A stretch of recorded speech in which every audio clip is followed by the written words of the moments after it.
కళ్యాణ్ గారు, హోంమంత్రి గారు ఎందుకు స్పందించడం లేదు? సంఘటన జరిగి 9 రోజులు అవుతున్నా పాప ఆచూకీ దొరకడం లేదు.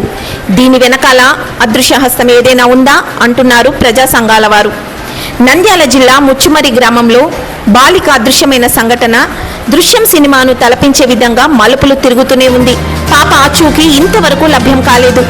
సంఘటన జరిగి 9 రోజులు అవుతున్నా కేసు ముందుకు కదలటం లేదంటే దాని వెనుక బలమైన హస్తం ఉందని అర్థమవుతోంది. పోలీసులు అనుకుంటే క్షణాల్లో పాప ఆచూకీ దొరికేది. పోలీసులను ఆపుతున్న ఆ అదృశ్య శక్తి ఏంటో అర్థం కావడం లేదు.